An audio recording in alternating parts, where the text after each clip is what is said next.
Jesus said, I say to you, many will come from the east and the west and will recline with Abraham, Isaac, and Jacob. This probably surprised the audience that was listening to Jesus because they only thought that those who'd reclined with Abraham, Isaac, and Jacob were the people who lived in Israel and Galilee. Not the east, all the way to India, not the west, all the way to the Iberian Peninsula.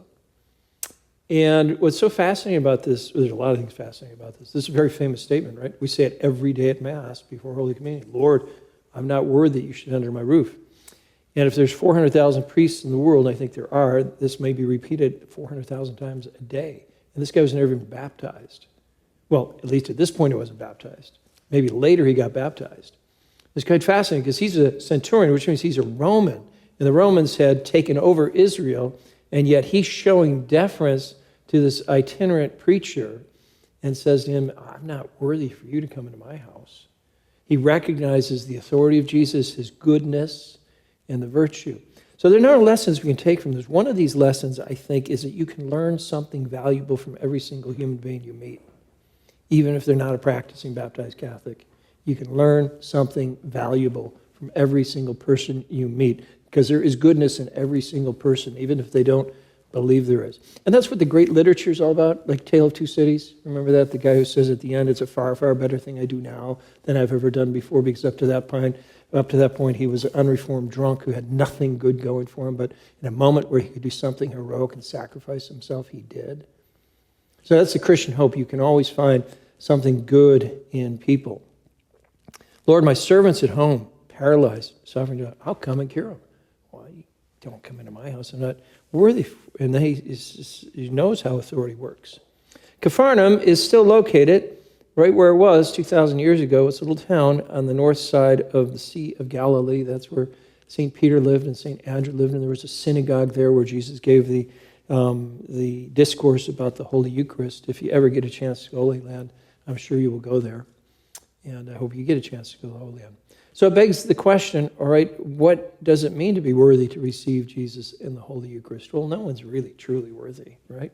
But in the church teaches, well, to receive Holy Communion at Mass, we should at least be the age of reason. So that's 7 or 8 years old for a child. It used to be 10 years old, but St. Pius X, reduced the age to 7, and the kids rejoiced. So you got to be the age of reason. You got to be a baptized Catholic. This is in ordinary circumstances.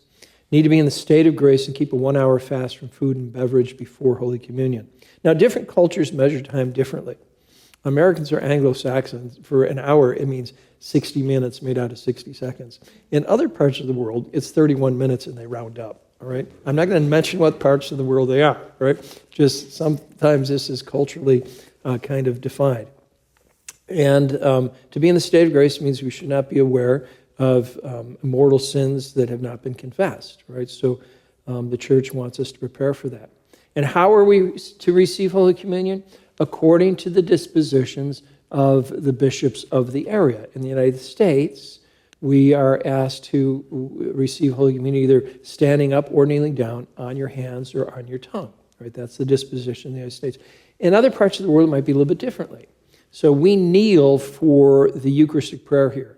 They don't kneel for the Eucharistic prayer in Spanish-speaking countries in Italy. They kneel after the Our Father. And you could go there and say, like, what are these people doing? Are there different directives for the expression of the liturgy and the rites in different places? So it's important to be aware of that. But God looks more at the heart than anything else. So here, I like to remind people you may receive Holy Communion standing up or kneeling down on your hands or on your tongue. It used to be you would only receive Holy Communion kneeling down on your tongue, but that changed, 40, 50 years ago. But Pope Benedict XVI, when he was Pope in Rome, said at his Masses, he wanted people who came to him for communion to be kneeling down and on the tongue. He said, because I want to make a point. Here in the Vatican, you get all sorts of tour groups. You get all sorts of tourists. Some aren't even Catholic. And they just grab the Holy Eucharist and they put it in their pocket and they take home as a souvenir. So we can't have that going on, right? So the bishop, the pope, the priest, whatever they have to know the circumstances so they educate people that there's something very special going on here. Very, very special. Lord, I am not worthy. And our Lord was so impressed by his goodness. I think they became very good friends that very day because the Lord looks into our heart. So today, Monday of the first week of Advent, we are 3 weeks and 3 days away from Christmas. And if you tell that to kids, they get so excited they can't wait. And if you tell them don't go downstairs in the basement, that's the first place they're going to go down to see what are the gifts and toys that you bought for them. So don't tell them not to go anywhere because they will go there